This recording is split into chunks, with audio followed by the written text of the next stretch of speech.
Hello and welcome to The Hill on NewsNation. Michigan, Michigan, Michigan. It's one of just a handful of make or break states come November.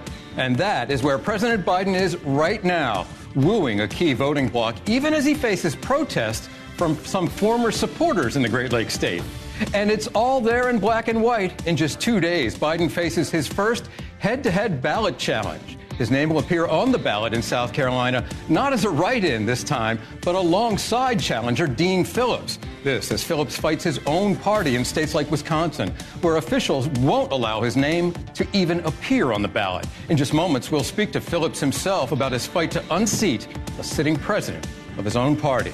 Plus, suburban women and the gender gap. New data brings up old problems for the Trump campaign.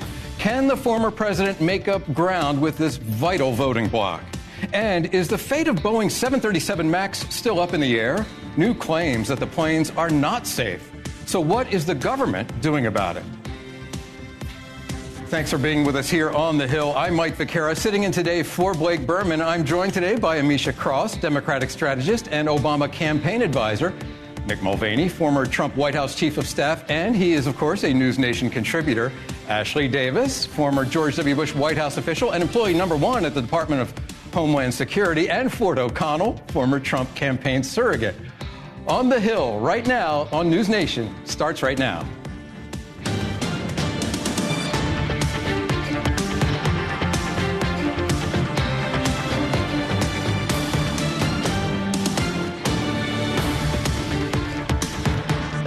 Okay, this afternoon, President Biden is back on the campaign trail in the key swing state of Michigan. The president rallying with members of the United Auto Workers Union just a short time ago. Biden won that key UAW endorsement just last week. Look, we now have an organized labor, the strongest economy in the whole damn world. We do. The whole That was just moments ago in the key swing area of Macomb County in Michigan. And right now, an average of state polls shows former President Trump with a 4-point lead over the current president, Joe Biden. Okay, panel, how difficult will it be for President Biden to turn this thing around in what we all know is one of the three, along with Wisconsin and Pennsylvania, perhaps most important states in this coming election? It's going to depend on what happens in the ongoing Israeli war with Palestine. And in Gaza. And they say that because, well, one, Michigan not only is a battleground state, but one that has a very prominent Democratic governor and a very strong state Democratic Party. However, Michigan also has a 300,000 plus Muslim and Arab population. Those people want to see a more humanitarian effort as the war rages on. They also want an answer from this administration to what appears to be war crimes, and they're calling on the president to do something. Okay, I just want to point out, and I know we're going to talk about every voting bloc in a state like Michigan is vital, right? No matter how large or small. But let's look at the history of Michigan. Of course, famously in 2016, President Trump won by 10,700 votes. That's a margin of about 0.25%. And in 2020, Joe Biden, he beat Hillary Clinton. In 2020, Joe Biden turned around and beat Trump with a margin of 2.8%. So razor-thin margins here. And, Mick, we're talking about that Arab American vote. You noted before the show that the White House was very careful on the eve of this trip to make an announcement to please that voting bloc. Actually, a couple of announcements. They announced they were leaked out that they were considering recognizing Palestine as a state, and they also announced that they were going to issue sanctions against any Israelis who attack Palestinians in Gaza. So the two sops to sort of the Palestinian-American voting bloc. But then I'm reading today that Joe Biden is going to Michigan and not meeting with the Palestinian Americans while he's there. Well, some of them didn't even want to meet with him. They called off a meeting with them, or his surrogates. But to go and to not meet with folks, that's almost as much as a snub as not going. So I'm not sure they're handling this as well as they possibly could. Well, just the other voter bloc that he has an issue with that's a little softer in some of these polls is the union vote. I mean, that used to be something, especially 4 years ago, that he had locked solid, and it softened over the last 2 years, I would say. Well, I mean, traditionally, of course, and we talked about this yesterday, I know you did with Blake, about his visit next door to the Teamsters. The union used to be a key Democratic constituency, could be relied on rock solid. obviously the rank and file, it's not that way anymore. Well, let me say this. In the 21st century, no Republican presidential nominee has ever had this kind of polling lead. Remember in 2016 when Trump won it by 11,000 votes, he never once led in that poll. And to Ashley makes a very good point. Yes.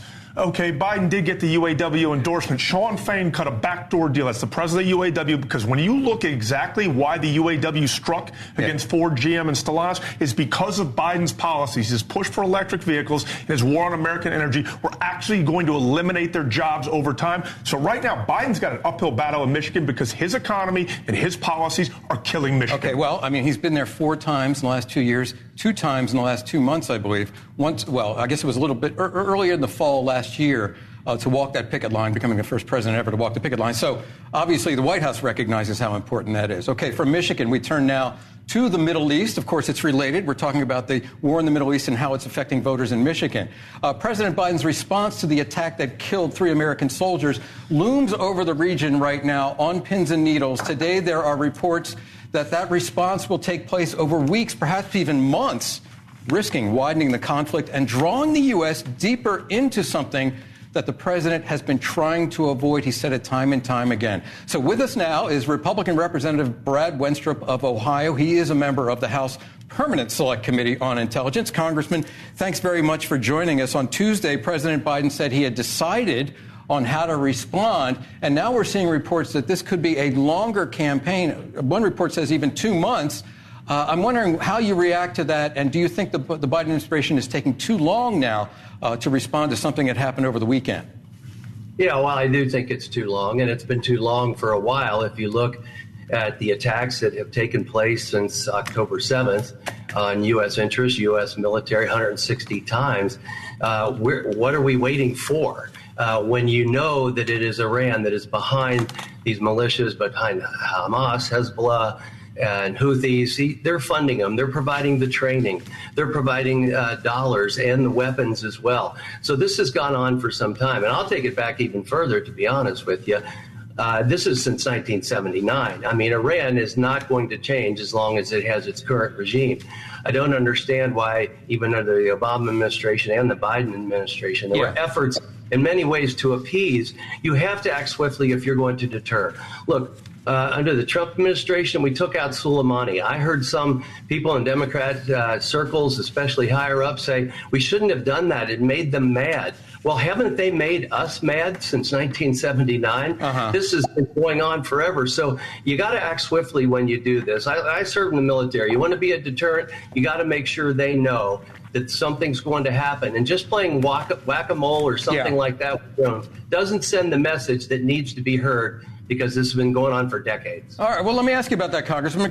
Just last night, we saw the United States take out some drone attacks that were being launched from Houthi territory, according to the Pentagon.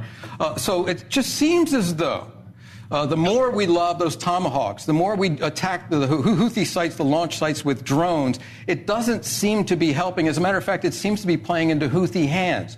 So how would you suggest that the United States and President Biden respond to Iran without being drawn further into a conflict that Iran and its proxies seem to want? Well, yeah, they do seem to want it, and they're doing everything they can. So what can you do to get them to stop? Well, why not make sure that the mothership feels it? And I think that they're vulnerable in many ways. I mean, if you look, we just gave them a warning about a terrorist attack, and guess what? The terrorist attack occurred anyway. So they're going to have to feel some at the mothership. You can play whack-a-mole with the baby moles, but if you don't go after the parents at some point and tell them enough is enough, you can warn them all you want, but you're going to have to do something, because right now they have no fear. Congressman, there are reports today that from the UN nuclear watchdog, the IAEA, says Iran has slowed down production of enriched uranium. What do you make of that? Do you think Iran is just doing that for show, or do you think they're really feeling the pinch now from the United States and the American military and allies' attack on some of Iran's allies and proxies throughout the region? I think that may be manipulative, but I don't know for sure. If they've slowed that down, that could be a strategy just to give a different signal. But look, we know their ambitions. They've been there. They make no bones about it, really. And I think that we are in a much dangerous place in this world if they do achieve a nuclear weapon, because it looks like they will do whatever they can, especially if they can do things through their proxies, which they are doing. At some point, we have to let them know the United States is not going to stand for this anymore. How much should it take? You know, how many times do you let somebody punch you before you punch them back and really punch them back? We lost 3 lives in Jordan, and we're going to sit around and wait? Well, I'll tell you what, when I served in Iraq, you take out one of our guys, we're swift. We're swift in finding who did it and making sure that we retaliate. That's the only way that you can deter going forward. All right, Congressman Westrup, thank you very much for joining us today. Appreciate it very much. I want to turn to Amisha, you first. There is a concern, obviously. The president has said it many times, of being drawn into a conflict. And yet, as the congressman said, you know, in his view, they punch you, they kill 3 American soldiers in Jordan, there to fight ISIS and other elements within the Middle East. What's taking so long? Being pragmatic, understanding what is happening on the ground, intelligence, as well as not wanting to not only start a grander war, but recognizing that this conflict has been something that they've been trying to drag us into for quite some time now, and that the least thing that we want to do now, at a time when Americans are forcibly saying we do not want never-ending wars, something that Republicans were actually saying on the pullout of Afghanistan as well, this is not something that I think he is willing to You know what's missing in these plans, though? So they're talking about attacking Iran proxies outside of Iran, but not inside of Iran. What goes into that calculation? Oh, all sorts of risks and balancing. So I think Amisha is probably right. I'm not one of those Republicans who's watching the clock. I don't say, well, it's been 4 hours or 8 hours or 3 days. I want to know what we actually do ultimately. I think that's going to be the much more important thing over when it happens is what happens. But what the administration is learning is that responding is always messier and riskier and more dangerous than deterring. It just is. They're paying a price now for not doing things before October 7th. Okay, I've got to move on now. Ashley, we can come back to it later. I just need to make sure that we don't look weak, though, at the same time. Ashley's right. Look at that. That's twice. So there's prudence, and then there's deterrence, and then there's... But I think whether or not we're judged weak will be judged based on what we actually do. You got to go after the Iranian Revolutionary Guard, and if you don't do it, they're going to keep doing this. Okay, let's turn back to the campaign trail. Today we learned Donald Trump's campaign spent more than he raised in 2023, and that spending was largely driven by the former president's legal expenses. Rival Nikki Haley hit him on that this afternoon. Our campaign reports have come out, and he's used $50 million of his campaign funds on legal fees. Do you really think he's going to win against Joe Biden when he's spending all of that money on legal fees? He's not. Okay, fresh polling, however, from South Carolina shows that the former governor, Nikki Haley, has a big deficit of her own to make up in her home state. Not a financial one, more perhaps, but certainly in the polls. You guys, I would want to put forward to you, that those expenditures to lawyers are, the way the former president is playing this, they're almost like campaign expenditures because he's using these court appearances as quasi-campaign appearances. Well, he is using those court appearances to his best advantage politically, but at the same time, they are drawing resources. $50 million is nothing to sneeze at, and that's why when he says that these partisan political trials, these 4 trials, or election interference, you can see it right there. It is draining resources from his campaign. But as it relates to Nikki Haley, she has no chance of winning the Republican presidential primary. Not only does she have no chance of winning the Republican presidential primary, she's not even going to win a state if she stays in the entire time. This is over. Trump needs to move on to the general election. Ashley, Nikki Haley, and I know that you have, I guess you support Nikki Haley, right? Well, yeah. I mean, I'm a Republican, too, at the end of the day. But, all right, but she's amped up her attacks against President Trump. Why now? Why not earlier? Well, I think now, because it's a 2-person race, whether you agree or not. Right. She's still in it, and he's still in it. So she is going directly against him. She's raising money, a lot of money, since New Hampshire, even though she did lose by 10, 11 points. And so there's no reason for her to get out. And I think that if you look at the polls that we're going to talk about, she beats Joe Biden hands down, and he does not. Right. And so it's very... That's not true at all. That is not true at all. That's true in a general. Obviously, she would have to win the Republican primary. No, but it's not true at all. Actually, the decision desk, polling aggregate, polling average, RCP, every single one has Trump ahead of Biden by more than Nikki Haley. And if you look at the Bloomberg Morning Consult, he's winning all 7 battleground states. It is not true that Nikki Haley is a better general. He's got a problem with younger voters. He cannot be moderate voters. He is still doing better than she is. He needs to make that happen for him to even be competitive. He's doing better than she is, and we got to stop that media narrative. Let's turn to somebody whose name has actually appeared on a ballot in South Carolina. Mick Mulvaney, what do you say? She's going to have to close the gap. She does. 26 points is a loser for her. We talked about this a little bit yesterday on the show, that if she said herself on television this weekend that she has to do better in South Carolina than she did in New Hampshire. She lost New Hampshire by 11. If she does better than 11, that's a win, and she gets to move on to Super Tuesday. Okay. If she loses by 26, she's not only out of this race, she's probably out of 2028. Right. What happens when she loses Nevada by 100%? Can we talk about... Yeah, but that's the caucus. Go ahead, Ashley. No, I just want to say that every single poll has had her down so much going into each day, and she has been able to make it up. I don't know if she can make up 26 points or 16 points or whatever it is, but what was she down in New Hampshire originally? Here's the difference. Like 30. You're absolutely right, but here's the difference is I see it from South Carolina, which is that in New Hampshire, no one knew who she was. In Iowa, she got a chance to educate people. In South Carolina, they already know. They know Trump. They know Haley. The people that just filled out that polling know these candidates. Yeah. And right now, she's losing by 26. That's fair. All right. Coming up, as Washington battles over the border crisis, immigration courts are struggling with a crisis of their own. Hundreds of thousands of cases are backlogged as migrants continue to pour into the U.S. We are live in Florida to see the problem firsthand. And did you see this? Elon Musk takes his company's humanoid robot for a walk that is freaking me out. Is it creepy or is it cool? We'll discuss it when the Hill returns.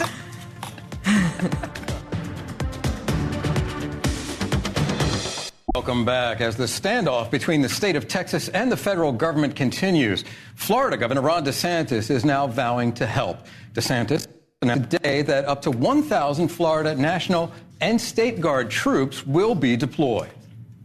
The goal is to help Texas fortify this border, help them strengthen the barricades, help them add barriers, help them add the wire that they need to so that we can stop this invasion once and for all.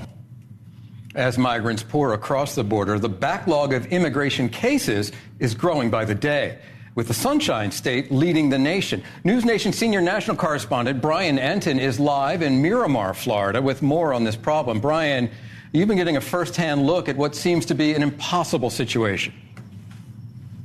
Yeah, it certainly does feel impossible, Mike. You know, you always hear that saying that every state is a border state. And working on this story, you realize it right away. This is the ICE office behind me in Miramar. It's in this office park, which is right outside Miami. Quiet tonight, obviously, because it's late. But you come out here during the day, and you can see in the video, there are long lines of migrants. I mean, lines that wrap around the parking lot. And the reason for that is the migrants come across the border, the U.S.-Mexico border, and then they go out to all the states where they have friends or family or where they want to live.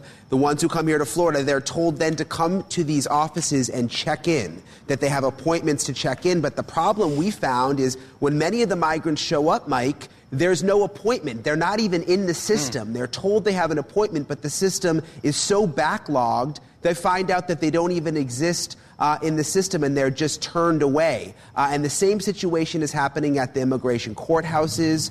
There's just not enough judges. The numbers are staggering. 3 million cases nationwide in the backlog, 500,000 in Florida. With some of these judges, they have 10,000 immigration cases for one judge. How is one judge supposed to handle 10,000 cases and handle those cases in the right way? And this is perhaps the craziest thing I heard over the last 2 days working on this. When they come across the border, the migrants, many times the first court date they will get is in 2027. That's the soonest they can even get to court because there are so many cases, Mike. Wow. I mean, by any objective standards, this is a crisis situation when people are in the country for years without being able to get into the court to get this problem adjudicated. Brian Enton, thank you very, very much. Okay, now, for some frustrated Texans, the lone and Lone Star State is taking on a potentially literal meaning. Take a look at this headline from the Texas Tribune. Texas's standoff with the federal government in Eagle Pass is igniting calls for, wait for it, secession and even fears of violence. Republican presidential candidate Nikki Haley is weighing in and says Texans can secede from the United States if it wants to, but she doubts it'll ever happen. If Texas decides they want to do that, they can do that. Mm-hmm. But I don't think that if that whole state says we don't want to be part of America anymore, I mean, that's their decision to make. Let's talk about what's reality. Mm-hmm. Texas isn't going to secede. I mean, that's not something that they're going to do. Okay, Ashley, as we mentioned, you're close with Governor Haley, Ambassador Haley. So what is it about the echoes of the Civil War that keep haunting and coming back to Nikki Haley in this campaign? Well, I think this is a little bit different. I mean, this is something that Texas has been saying for quite a long time, and I just heard you say that South Carolina's. I mean, when states get, I think California's wanted to do this, but I think what she was really saying is it's a states' rights issue, whether that's true or not, if they can really do that. But also she's saying in reality it's not going to happen. But can I just go back to the other segment of 500,000 migrants? Yeah, sure. Those are the ones we know about that came into Florida that are actually trying to follow the law and not get a counting court the getaways, as they What call about it. the getaways and the ones that are never going to show up and the ones that are here to harm us? I just think it's insane. Having spent a lot of time in Texas, the idea of Texas leaving. No, this has been going on for decades. The difference, though, right now is the standoff in Eagle Pass over Shelby Park, which is bad news for the Biden administration. When I look at the polls, 61% of swing state voters say Biden is primarily responsible for the border. That plus inflation are going to make Donald Trump the 47th president of the United States. If Republicans came together for a very significant, the most significant immigration bill that this nation has ever seen, and they came to the table and they were willing to stand by it, you can close the borders and we can work on these problems now. What's in the bill? The authority for the president to close the border. Nobody knows. No one knows. Nobody knows. It's been rejected out of hand. We know what's not in there. We know what's not in there. A boat with alligators that former President Trump wants to see happen. The worst December under Trump was 50,000. Under Biden, it's 302,000. No difference in the policies, the laws. We haven't seen the bill yet. I don't know if we're ever going to see the bill. I cringe when people say this is the greatest bill ever. I'm like, it's not even out yet. Well, okay. All right. Yeah. Correct. I got to wrap. This means wrap. Yep. Got to wrap. All right. We're turning now to Mark Zuckerberg and Meta, the company reporting fourth quarter earnings just hours ago, beating analyst estimates. The company also announcing that for the first time ever, a dividend payment and a $50 billion share buyback. The news of boosting shares of Meta, that news is boosting shares of Meta by nearly 15% in after-hours trading right now. This follows Zuckerberg testifying yesterday with other major social media CEOs at a Senate hearing on protecting teens and children online. He apologized dramatically to parents present at the hearing who say their children were harmed by social media. Would you like now to apologize to the victims who have been harmed by your product? Show them the pictures. Would you like to apologize for what you've done to these good people? I'm sorry for everything that you've all been through. It's terrible knowing that you have to go through the things that your families have suffered. I mean, Nick, you cover Congress, you're a member of Congress. Sometimes, you're surprised. You thought, I've never seen anything like that in a hearing room.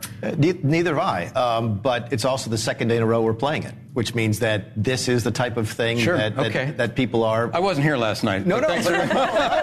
But that's my point exactly. That's how dramatic this was. It's now not just a 24-hour news cycle. This is the second day. That was a powerful thing. So what is Congress going to do about it? Not a damn thing. That's exactly right. Not a damn thing. The only good thing about this dividend is my 401k says hot damn thanks to Meta.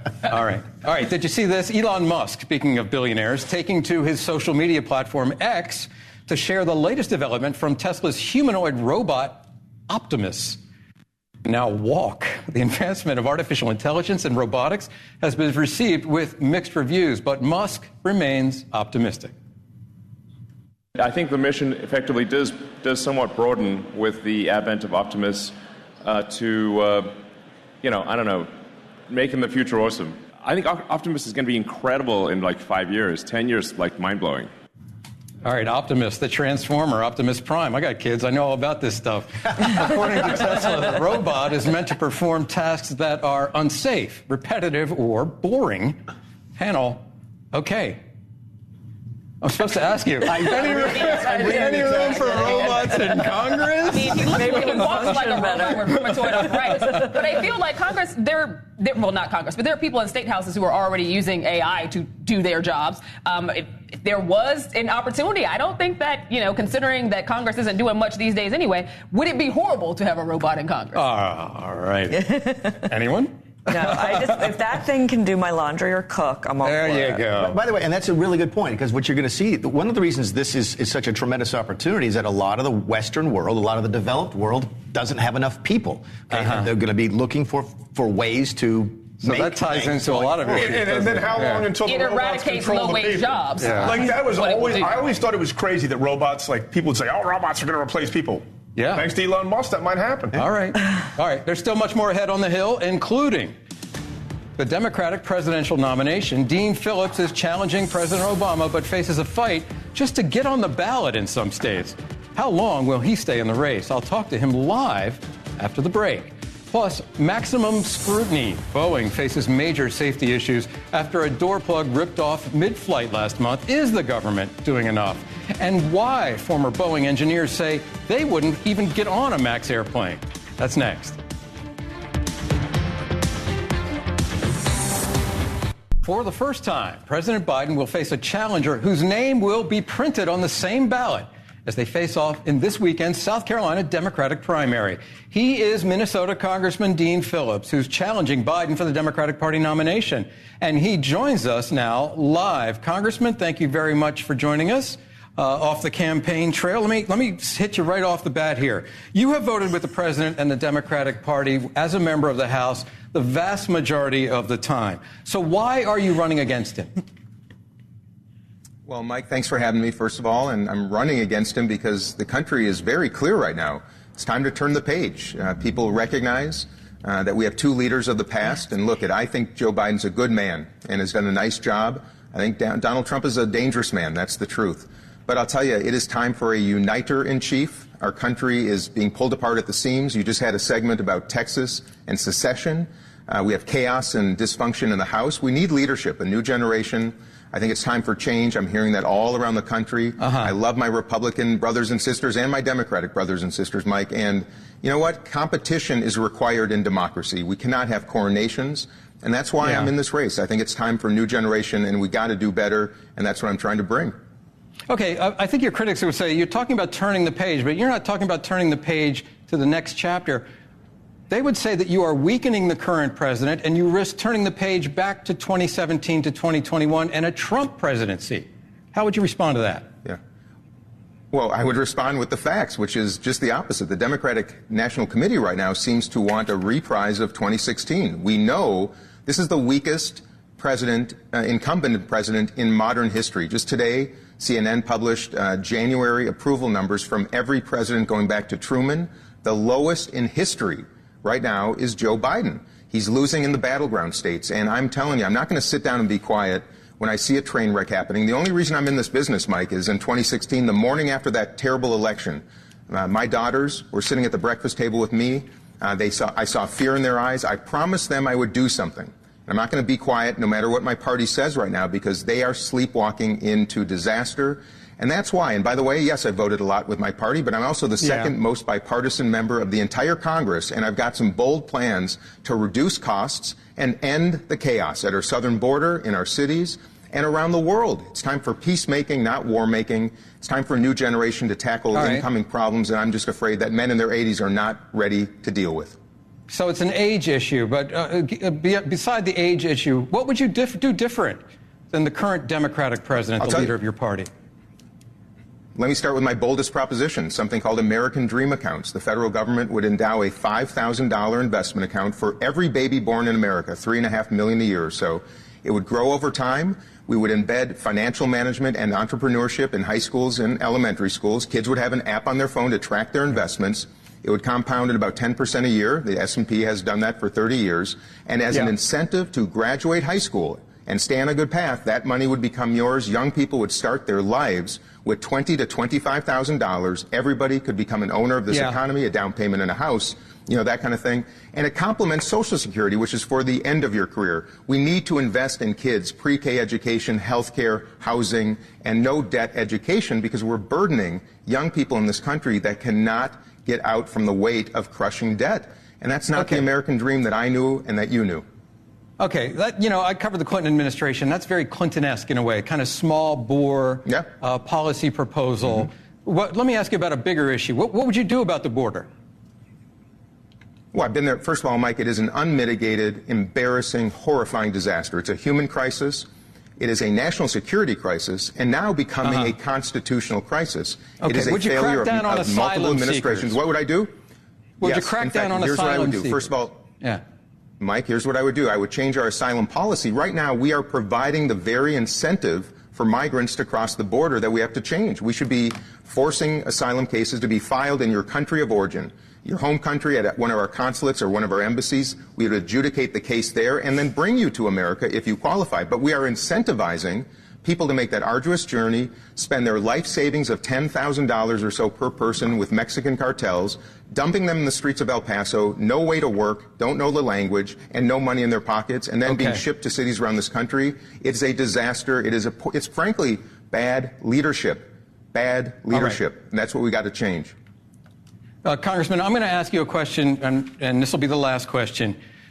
But the Republicans famously have a pledge. If you're going to participate in the debate, you have to pledge to support the ultimate nominee of the party. Will you today pledge, you say you're a loyal Democrat, will you today pledge to support the ultimate nominee of your party for president?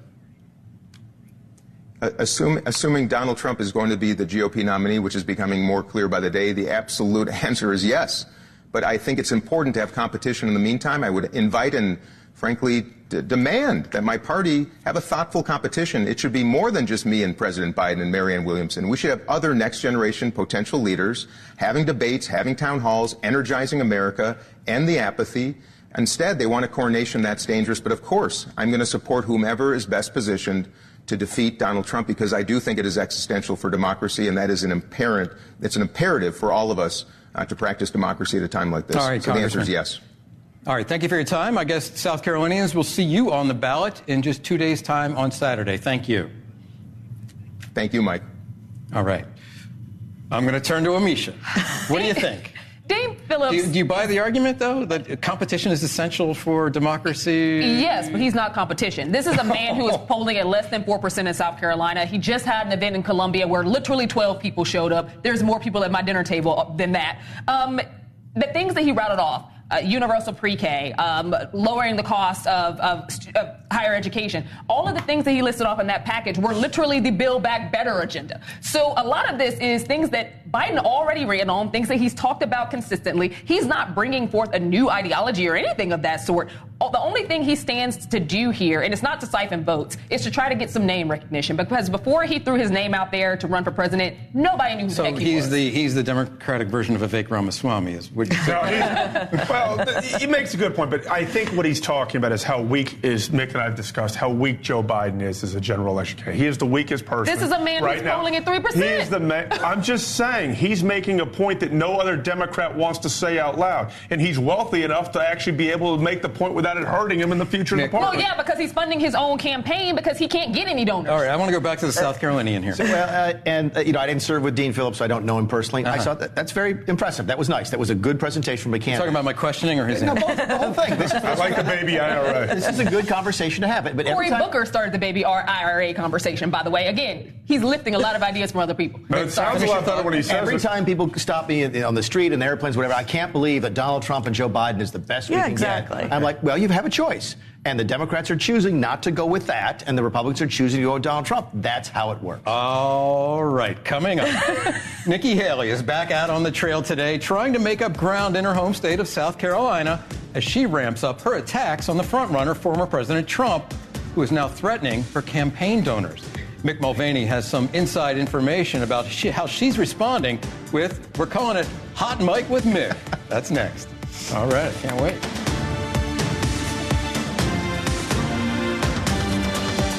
Experts are now issuing warnings about the plane.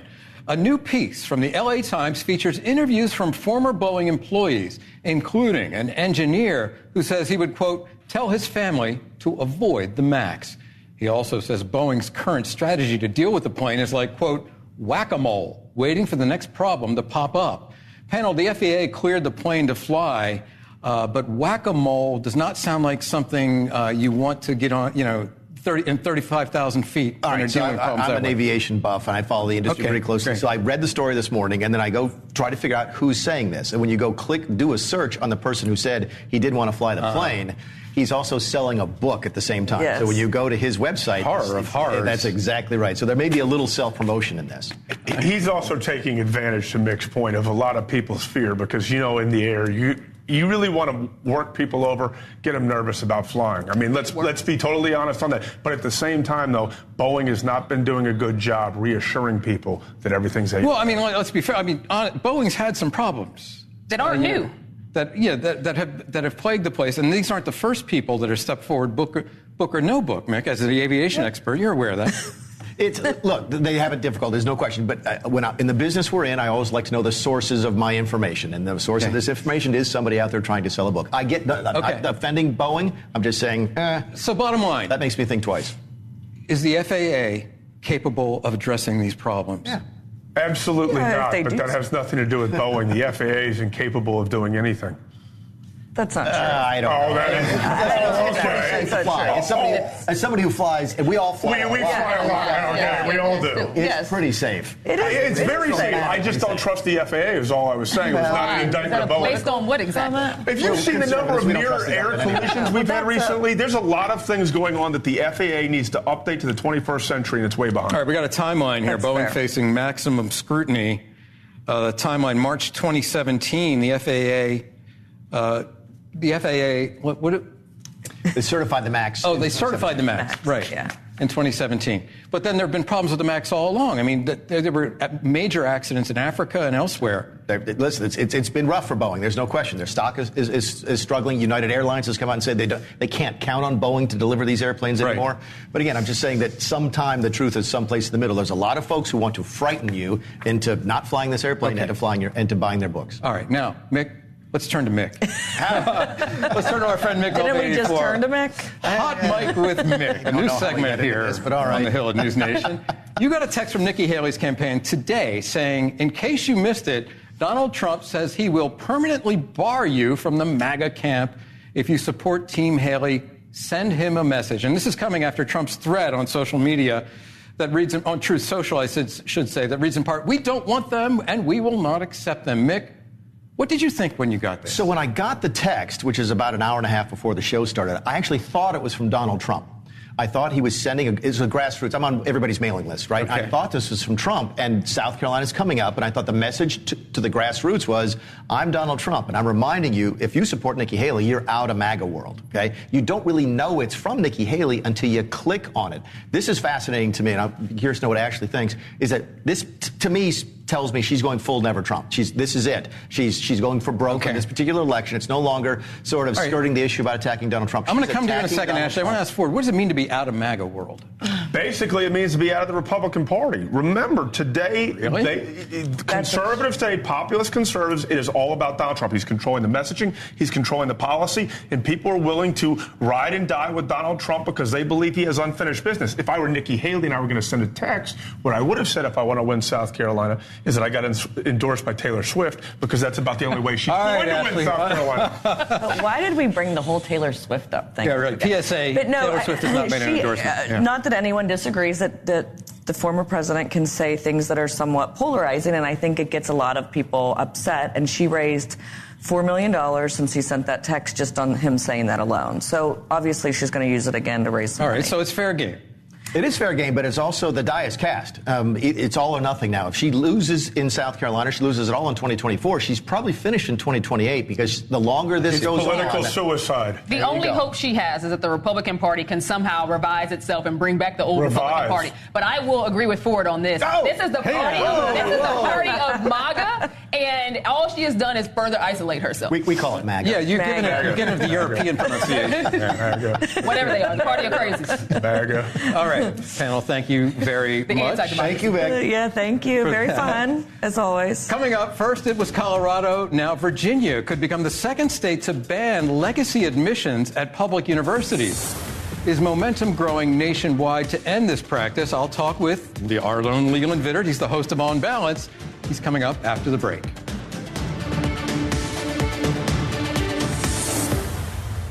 Tomorrow, East Palestine. 1 year later, The massive train derailment. NewsNation investigates the lingering concerns over health, homes, and the future. NewsNation's not going anywhere. Cuomo tomorrow, 8/7 Central.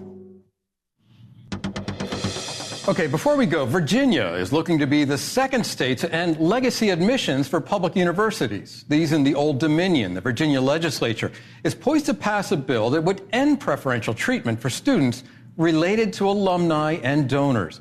NewsNation asked whether the state's governor, Glenn Youngkin, would sign the bill.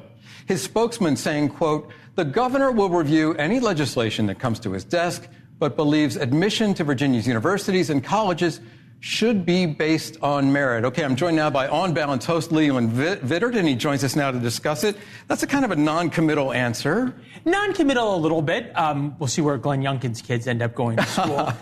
But I think it makes an important point, right? Because there's been so much discussion about whether race should play a role in college admissions. This is the flip side. Okay, if race shouldn't play a role, if young African-American kids don't get preference, well, then why should the kids of donors and alumni get preference? And that's kind of been the trade-off here. So there's a lot of pressure on these universities, say, to end race-based admissions and end legacy-based admissions. What's curious to me about this is, let's take Harvard, for example. It's got a $50 billion endowment. Right.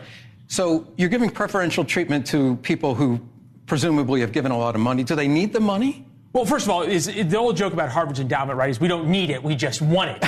And especially at Harvard, you've got a much better chance, multiple times better chance to get in if you are the son or daughter of an alumni. So it de facto perpetuates the system of privilege. Is that the argument? The argument is it perpetuates the system of privilege. The flip side of that argument is we're trying to create a community here, right? And people who are the sons and daughters of who've gone here understand the traditions and believe in the same values we believe in, and that should play some role in having people come to school here. Right, and so in Virginia, they want to do it across public universities, right? UVA is obviously a very prestigious school, but they don't want to limit it to the UVA. It's anything that's funded by the public. Yeah, and it's public dollars. Right. And that's how the federal government, controls all these things. Okay, thank you, Leland.